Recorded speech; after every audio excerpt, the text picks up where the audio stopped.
Thank you very much, Marcel, and thank you very much for inviting me. It's a pleasure to be there, albeit virtually. So you said what I was going to say at the beginning of the talk, which is that this is part of my current book project and also of the themes that we are researching within my ESC project. And so this is a particular application of the approach that we are developing to the case of truth.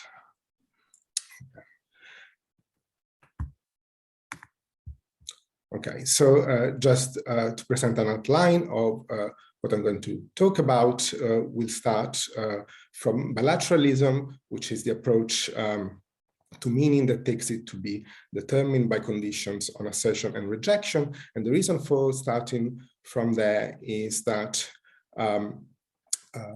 I want to explain my preferred understanding of bilateralism, which is as holding that the meaning of negation is to be explained in terms of rejection. And this, in the end, is roughly building upon a functionalist understanding of negation, which traces back to Hugh Price and others, as we will see. And then starting from bilateralism, we'll move on to consider a problem for bilateralism, and we'll see that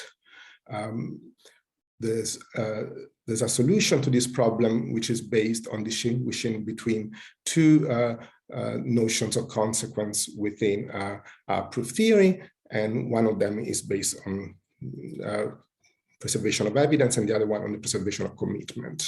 And once we do this, then this will shed light on what we can say about the case of truth and about the liar paradox. Okay. Then, if time permits, I will move on to discussing issues of transparency and of assertability and the liar paradox, but most likely I won't have the time to cover that, but I have the slides, so if questions related to those topics arise in the Q&A, I can also tackle them there. And one thing that I would like to then conclude by discussing is the relation between the theory of truth that I will be presenting and supervaluational approaches to truth, and we'll see that the connections are very deep, and indeed the proof theory that we will develop allow us to settle some open questions in the literature about the possibility of axiomatizing supervaluational theories of truth. Okay, and then I'll draw some conclusions. Okay, before moving on, I should also emphasize that this is joint work. It was in the first slides, but emphasize this is joint work with Julian Schlöder, and we are co-authoring the book together. Okay. Okay, so we start from bilateralism, and as I mentioned, we start from a functionalist approach to negation, and locus classicus for this is Hugh Price in his wonderful paper, Why Not? And Price considers the situation when we both, you and I, want to go and see Fred, and I say Fred is in the kitchen, and you say Fred is in the garden, and of course we can realize that Fred being in the garden is incompatible with Fred being in the kitchen, but what we want is a general means of registering such a perceived incompatibility, and according to Price, this operation is rejection, which expresses incompatibility, and then negation indicates rejection. So this is a functionalist account of negation, because we explain the meaning of negation on the basis of its functional role. And as I mentioned, Price gives this kind of account, but there are also similar accounts in Cambridge Pragmatists, as Jerome Misak calls them, such as Ramsey, in addition to Price, also Blackburn, I found out quite recently, and in American Pragmatists, such as Pearl, Sellers, and Brandon.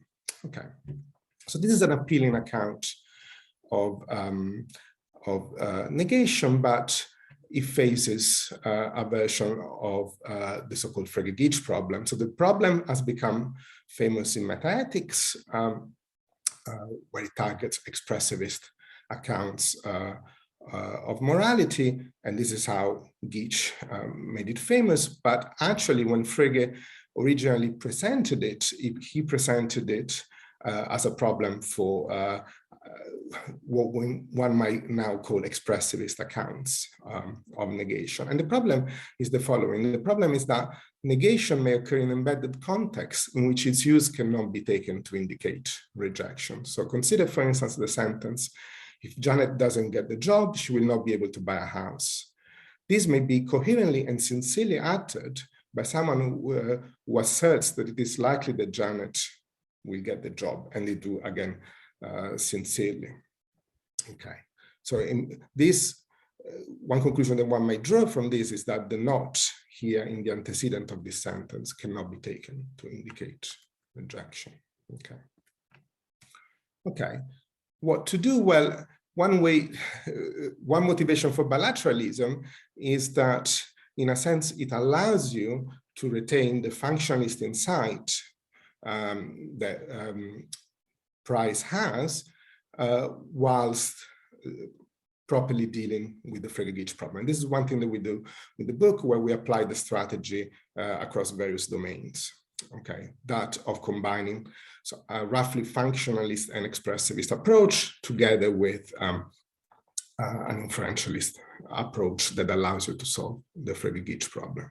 Okay, so the key idea of bilateralism is that meaning is given by conditions on assertion and rejection. Okay, and now negation does not indicate rejection, so negation is treated as an operator, so can embed. But negation is inferentially explained in terms of rejection, and rejection is a speech act which expresses something like disbelief, if you want. So it can be understood in expressivist terms. Okay. And so, in particular, then the meaning of negation is given by the rules that we have here. So we have the minus is a speech act / false marker sign for rejection, and the plus is a sign for assertion. And so from the rejection of A, you can infer the assertion of not A and vice versa. And from the assertion of A, you can infer the rejection of not A and vice versa. Okay. Okay, but now we don't have quite yet the fact that rejection expresses incompatibility, and so we can ensure that this is the case by laying down some principles that do not characterize a particular operator, but rather serve to coordinate speech acts. And so for this reason, they are called coordination principles. So we have a rejection principles that tells us that asserting and rejecting the same content is absurd. And some Smalian reductio principles, so-called after Timothy Smalley, that, for instance, tell you that if the supposition that A is asserted leads to absurdity, then the speaker is committed to rejecting A. And similarly, if you start from the supposition that A is rejected, mutatis mutandis. Okay, and so once you have the rules that I gave earlier for negation and these coordination principles, it's easy to see that you have classical negation. Okay.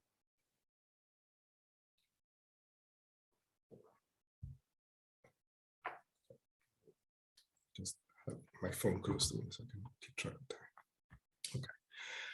Okay, so how does this solve the Frege-Geach problem? Well, the first occurrence of not, if Janet does not get the job, she will not be able to buy a house, does not indicate rejection, but the utterance of this sentence commits the speaker to Janet will not be able to buy a house. Should they reject, Janet will get the job. And the negation rules ensure this, because if the speaker rejects, Janet will get the job. By these rules, then they are committed to asserting that Janet will not get the job. And from this, together with the conditional, if Janet does not get the job, she will not be able to buy a house, by simple modus ponens for assertions, you get that Janet will not be able to buy a house.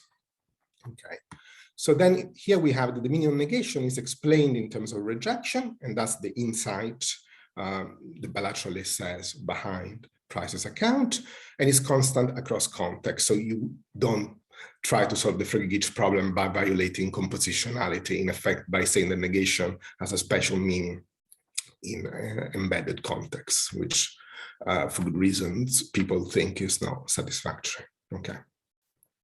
Okay, but now there's a question. So I've been talking about rejection. So how is rejection realized? Because if you're price, then rejection is realized by a negation, but that's not what the bilateralist wants to say. So the bilateralist needs to say something about how rejection is linguistically realized, and what bilateralists have said, building on some remarks by Frege, is that rejection can be realized by answers to self-posed polar questions. So in particular, a positive answer to a self-posed polar questions, a yes answer indicates assertion, and a no answer indicates rejection. So in particular, if I say, is it the case that P? Yes, then this is an assertion of P, which we indicate with the plus P as we've seen. Is it the case that P? No, this is a rejection of P, which we denote with minus P. And if we have, is it the case that no P? Yes, then this is an assertion of no P, so which is formalized as plus negation sign P. Okay. Now I want to describe an issue that arises for bilateralists, at least a certain, bilateralists as they historically developed the view. And here, to see the problem, a starting point is the observation that several inferentialists, at least inferentialists in the tradition of Dummett and Pravitz, take legitimate inference to preserve evidence and assertions to be licensed by specific evidence. So the idea is that you have your starting assertions that are licensed by specific evidence. So for instance, the assertion of Snow is white, the licensed by a certain kind of specific evidence. And then if you have assertions that they are licensed by specific evidence, and your inference is good, is a good inference, then you're going to have evidence for the conclusion, or at least that evidence is available to you. You might not, in many cases you won't realize that in the case of very complex derivations, and that's one answer that people are given to the scandal of deduction or the informativeness of deduction, but the evidence is available to you. Okay, but then Dickey, so this is the starting picture. And then Imogen Dickey has raised the following problem for bilateralists. That starts from the observation that rejections may be unspecific with respect to the evidence they carry. So let's consider the examples in the slides. We have 3 rejections. Did Homer write the Iliad? No, Homer did not exist. Was Homer a unicorn? No, there is no such thing as the property of being a unicorn. Will X win the election? No, X or Y will win. So the first 2 examples are Dickey's, and the third one is due to Julian and myself building upon Rice. Okay, the rejections that we have here are weak in the sense that they are made on the basis of evidence other than evidence for the negation or for the falsity of the sentence being rejected. So for instance, in the case of will X win the election? No, X or Y will win. That rejection is not made on the basis of evidence that X will not win the election, but rather on the basis of evidence that X or Y will win. And in fact, the speaker might actually not believe that X will not win the election. Okay.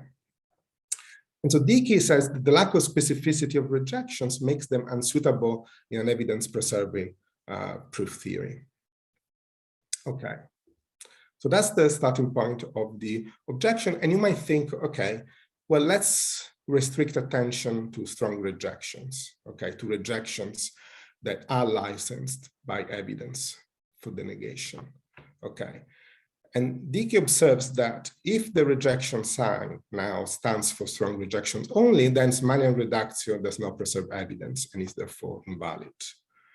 So the problem here is that, like rejections, inferences towards absurdity like the one we have in the Zmanian reduction sign, where you suppose that some content is asserted or rejected, and then the subderivation leads to absurdity, are evidentially unspecific. So it may be absurd for a speaker to assert A on the basis of evidence that they lack evidence for A, but this would license the weak but not the strong rejection of A. So let me give you an example. So it may be absurd for the speaker to assert Homer wrote the Iliad on the basis of the fact that they have evidence for Homer did not exist, but it shouldn't follow from that they now have evidence for Homer did not write the Iliad. And in fact, they might want to reject that as well. So what we have here is a weak rejection. What should be licensed is the weak rejection of Homer wrote the Iliad, but not the strong one, which will be licensed by evidence for Homer did not write the Iliad. Okay. Okay, and so this is a dilemma for bilateralists that Dickey presents. If Zmanian reduction is valid for the bilateralist rejection sign, then the notion of rejection encompasses weak rejections. If Zmanian reduction is not valid for the rejection sign, then reduction is not valid either. But either way, bilateralists cannot have a classical evidence-preserving proof theory. So either you don't get classical logic, or you don't get an evidence-preserving proof theory. So either way, you cannot have what bilateralists wanted, which was a classical evidence-preserving proof theory. So I should say here, as a point of background, there's another debate here in the vicinity, which is that bilateralism, another one of its historical motivations has been that of responding to Dammett's so-called proof-theoretic arguments, where they try to argue for intuitionistic logic on the basis of considerations about the harmony of the inference rules. And if you look at the rules that are presented for negations, they are the elimination rule is the perfect inverse of the introduction rule, and so they're perfectly harmonious, but they give rise to classical logic. But Dickey is saying, wait a minute, you can't have a classical evidence-preserving proof theory. So you haven't really responded. Okay, so what we are going to argue now is that bilateralists can solve the dilemma presented by Dickey by distinguishing two signs for rejection in the proof theory. One sign is going to be a sign for rejections in general, and for this extended proof theory is not classical, but is almost classical in a way, in a specific sense that we will see. So it's classical at the inferential level, but not at the meta-inferential level. But this proof theory is not to be understood in terms of evidence preservation, but in terms of commitment preservation. For the other rejection sign, the sign for strong rejection, you're going to have is going to be useful in isolating a specific fragment of this proof theory, and this fragment of this proof theory is going to be framed in terms of evidence preservation, and is going to be fully classical. Okay, that's the general outline of what's going to happen. Okay, so the starting point here is something that Julian and I have argued in a 2017 paper, and that we are building on in developing our framework, is that legitimate inference can be seen as preserving commitment. So the focus here is on the commitment with which assertions are associated, rather than the evidence on the basis of which they are made. Although, as I said, we also want to maintain an important role for evidence preservation. So we want to have both notions around. And there's a long tradition as well within inferentialism on focuses in commitment, in particular the work of Robert Brandon. Okay, so how would one understand the inference rules in this framework? Well, to give you the example of conjunction elimination, so if you assert A and B, then the rules for conjuncture elimination tell you that you are committed to conceding A and to conceding B when challenged, or to retract your earlier assertion. And so this is a social notion of inference. Okay, and once you have this approach to inference, then you can make room for weak rejections, because in rejecting A, one expresses that one is refraining from committing to A, and then Smalian reductio is valid for rejections that may be weak. And if circle minus is assigned for rejections to cool, then the following rules preserve commitment. So, which are exactly the ones that we had before, except that now we are using the circle minus for as assigned for rejections to cool. Okay. Now, rejections to cool still do not validate the bilateral negation rules, but strong rejections do. So we keep the old rules for negation, but we restrict them to the strong rejection sign. Okay. But we haven't fully dealt with Dickey's observation, because we still have the problem that inferences towards absurdity are unspecific. So Smalian reductio for strong rejection does not preserve evidence. So we don't have a classical evidence preserving proof theory. And Smalian reductio for strong rejection doesn't seem to preserve commitment either. So we don't have a classical commitment preserving proof theory either. So the solution here is to isolate the specific inferences towards absurdity and to restrict Smalian reductio accordingly. So we now have these Smalian reductio stud rules, which together with the strong rule, with the strong rejection rule, preserve both commitment and evidence. So you have the strong rejection rule here, and you have this Smalian reductio stud rule where the subderivation is restricted to inferences that preserve evidence. Okay, so this is an informal notion, of course, so we need to now implement it depending on the system with which we work. So in the propositional case, failure of evidence preservation may only arise because of the presence of weak rejection. So now we can make this rule formal by requiring that the subderivation here is such that no premise is signed with circle minus the weak rejection, the general rejection sign were used. Okay, and similarly for the other. Okay. And so now we let weak bilateral logic, WBL, be the system consisting of the bilateral negation rules, the coordination principles stud, so the restricted ones, and the asserted conjunction rules. And then we have a theorem that tells us, in effect, that weak bilateral logic validates all classically valid arguments, at least if we focus on asserted premises and asserted conclusions. Okay. So although this is the case, some classical meta rules are going to fail. So for instance, the meta rule of reductio, or if you define the conditional proof. Okay.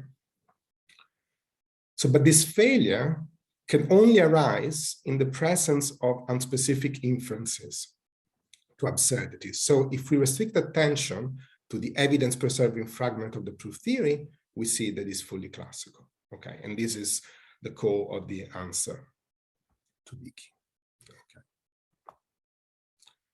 Okay, slide about the case of epistemic modality. So it's more difficult to find appropriate restrictions when moving beyond the propositional logic case.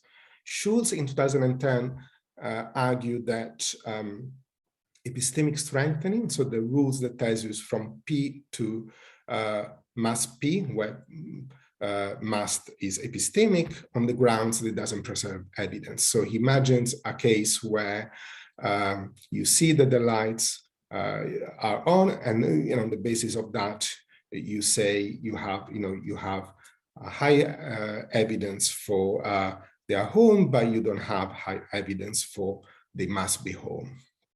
Okay, and so in a couple of papers, Julian and I have pointed out whether one can hold on to epistemic strengthening by excluding it from Smalian reductio star, so we exclude the inference there, and then taking inference to preserve commitment. So although it's true that the rule doesn't preserve evidence, it does preserve commitment, and so you can make space for it. And if you do that within a similar framework to the one that I just presented, then you get a theory of epistemic modality, a proof theory for epistemic modality that gives some nice verdicts about the linguistic fits with the linguistic data. So in particular, it sanctions statements of the form P, and it might not be that P has genuine contradictions, which would seem to be a desideratum for such a theory. Okay. Okay, and now we can move to the case of truth. And the starting point here is that there's a way of looking at deflationism as having something in common with what Price says about negation, namely that deflationists can be seen as putting forward a functionalist account of truth, just in the same way as Price could be seen as putting forward a functionalist account of negation. So deflationists point out that we need a predicate for compendious and indirect endorsements. And so in particular, they say that we have a truth predicate so that we can make such an endorsement. That's the function of the truth predicate. So these are the kind of examples deflationists present all the time. So we want to say things like the sentence written on Carlos's whiteboard is true. For instance, I know that Carlo has the habit every morning when he walks into his office to write a true empirical sentence on his whiteboard. I don't know which sentence he wrote today, but I can say the sentence written on Carlos's whiteboard is true. And then if I think that Carlo is always right, I can say everything Carlo says is true. So this is a compendious endorsement. Okay. And this is something that is rarely noticed. We found that the Solms points it out, and Piccolo and Schindler pointed out, but not quite in those terms. When framed when formulated in this way, the deflationist approach faces a version of the Frege-Geach problem, because the truth predicate, of course, may occur in embedded context in which its use cannot be taken to express endorsement.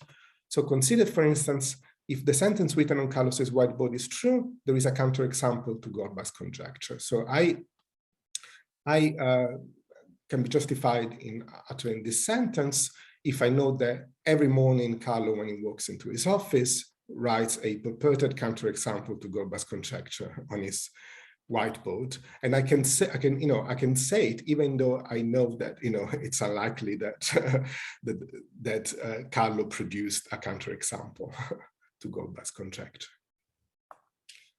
Okay, so then again we can give its due to the core of the deflationist insight about the function of truth without falling prey to the Frege-Geach problem by putting together the functionalist approach together with an inferentialist approach, and this is inferential deflationism. So the idea is that the truth predicate does not indicate endorsement, but its meaning is inferentially explained in terms of assertion, which expresses endorsement. And so now we're going to take the meaning of the truth predicate to be given by the following asserted truth rules. So that from the assertion of A, you can infer the assertion of A is true and vice versa. Okay.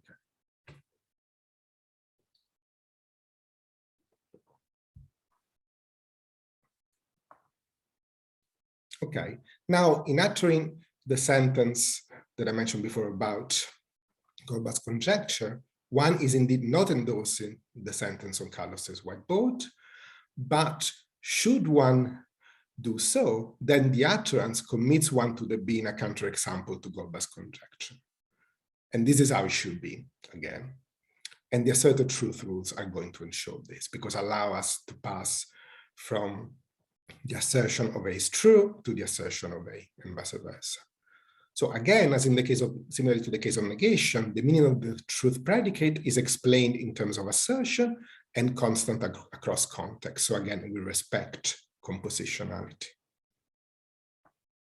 Okay, but now when we talk about truth, there's a familiar problem just around the corner, which is the liar.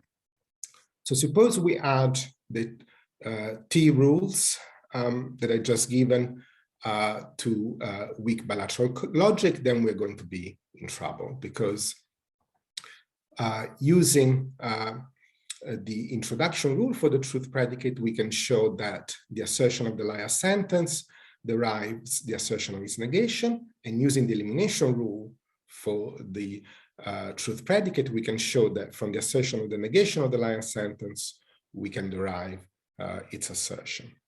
And so now, from the first fact and the fact that negation registers incompatibility, it follows that the assertion of the liar leads to absurdity. And then by Ismailian reductio star, it follows that we can prove the strong rejection of the liar.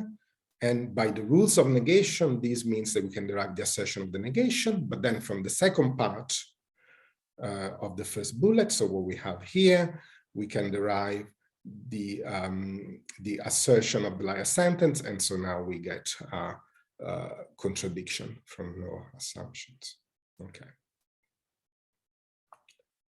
Okay, what are the options here? So if inference preserves evidence, the interderivability of L and not L means the evidence for L is evidence for its negation. And similarly, evidence for L is evidence, sorry, that should be similar. Evidence for the negation of L is evidence for L.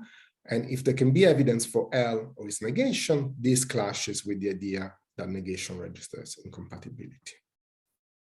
So if you want to hold on to the T rules, obviously one option is to restrict the T rules, then the options here seem to be, one, to say that there cannot be evidence for L or not L, and this will lead you in the direction of para-complete accounts of truth. Option two is to say that negation does not register incompatibility, so this will lead you towards para-consistent accounts of truth. But another option that is opened up by a framework is to say that the asserted truth rules preserve commitment but not evidence. And so we need to restrict their use within Ismailian reductio star, as we will see. Okay, so this is a general sort of abductivist argument for going to the truth. I also want to now give an argument for thinking that the truth rules, when we use non-transparent truth ascriptions, can be seen not to preserve evidence. So a more direct argument for that conclusion. So consider again the sentence written on Carlos's whiteboard is true. And let the sentence written on Carlos's whiteboard be, it is raining. If the elimination rule for the truth predicate preserves evidence, then having evidence for the sentence on Carlos's whiteboard is true implies having evidence for the sentence on Carlos's whiteboard, that is, for it is raining. But it doesn't follow. One might not have evidence for it is raining. So then the rule does not preserve evidence. I need to say here, we are assuming a conception of evidence which is broadly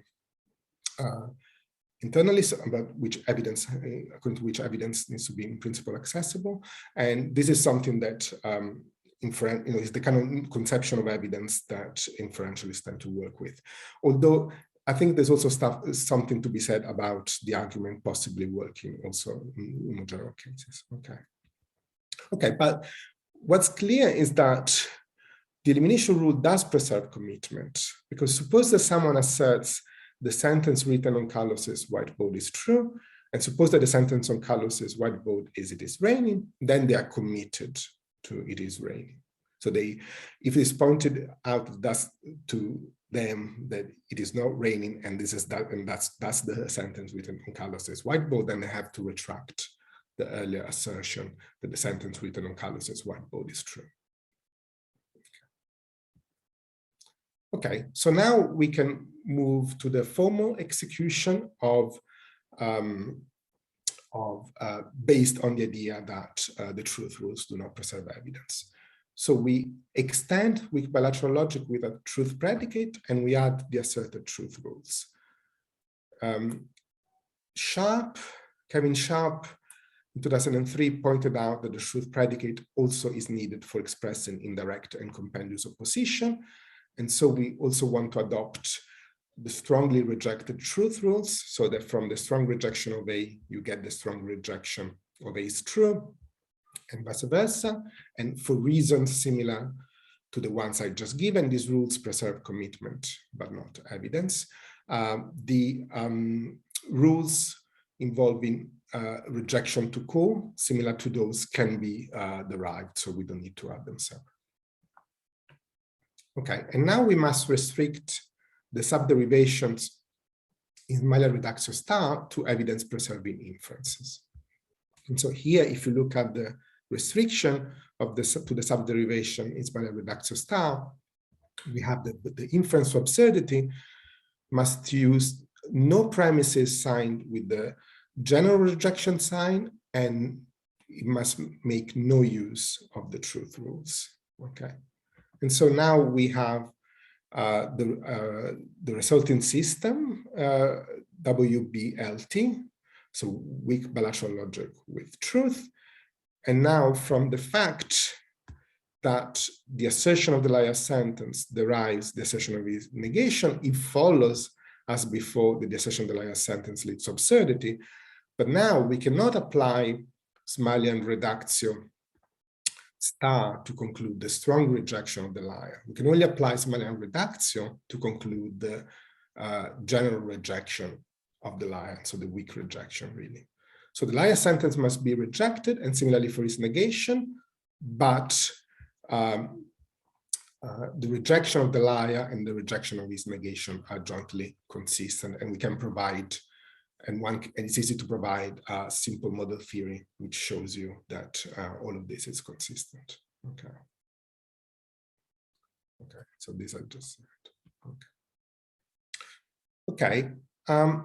As in the case of weak bilateral logic, we can prove a sort of classicality theorem. So we can prove that the logic of assertion of the system validates all substitution instances of classically valid arguments. So to this extent, the logic is classical, but the logic is not classical at the level of meta inferences, at the level of meta rules. So it doesn't validate all the classical meta rules.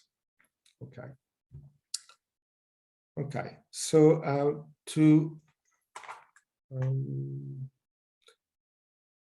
as anticipated, I'll now skip this material to move on to supervaluation, so we have more time for discussion. Okay, so I want to say something briefly about the connection between supervaluational theories of truth and the theory of truth that I just described.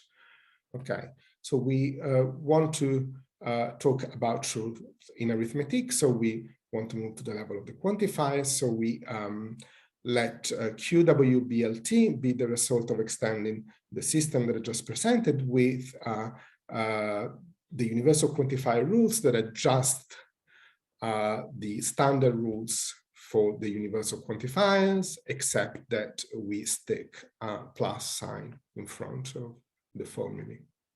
Okay. And now the Van Frassen hierarchy, one of the supervaluational hierarchies that build on work by on Kripke's work in Outline of Material Truth, without going into the details, is such that basically, whereas in Kripke's case, you you add sentences to the extension and the anti-extension of the truth predicate. Here you supervaluate, and so you basically you add the sentences that do not contradict what you've already established about the truth. This is what the successor clause here tells you. Okay.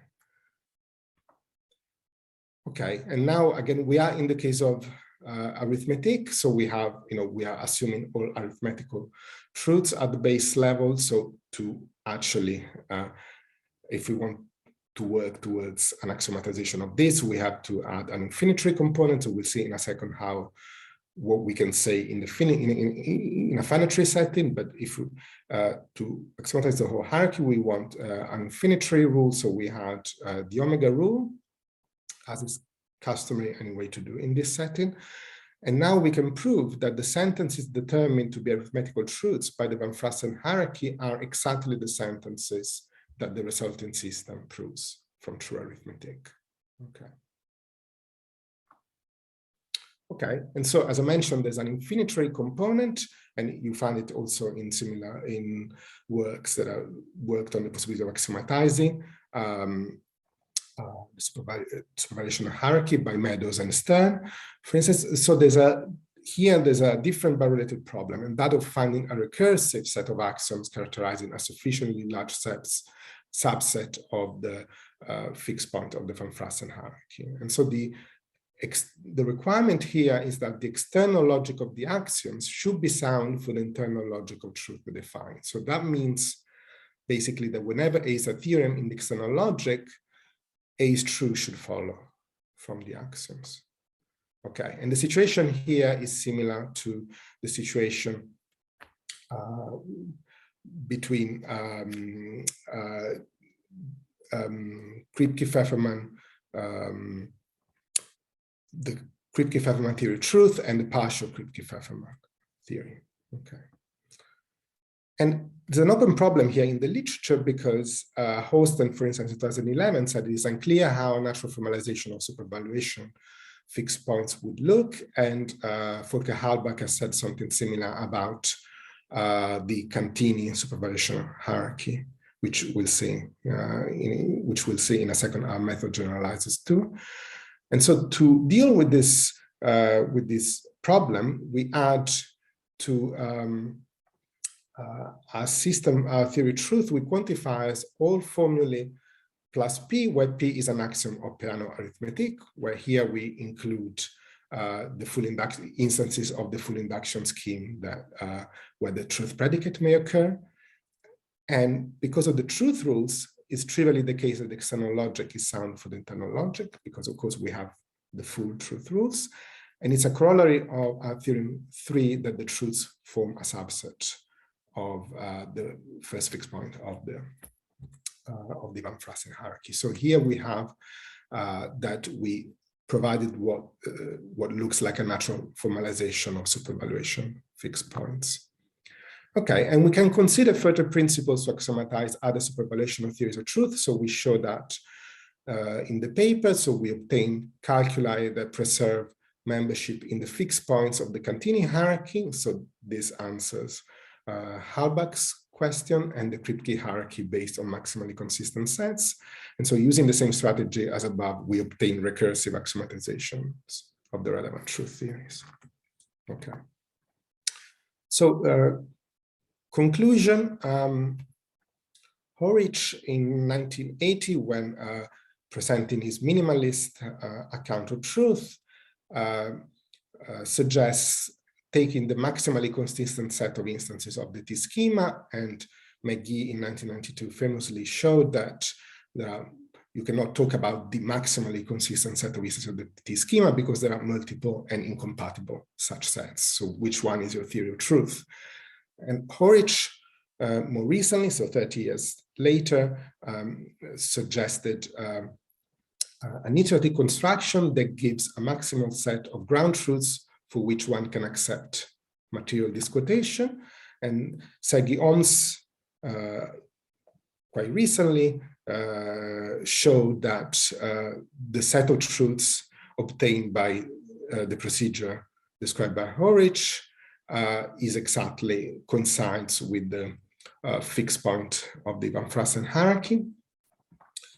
And our results also point to a close relationship between deflationism and the Van Frassen hierarchy. So there seems to be a convergence here. And so this might help assuage Meadows's worry that there is no principled reason to choose between the different supervaluation hierarchies.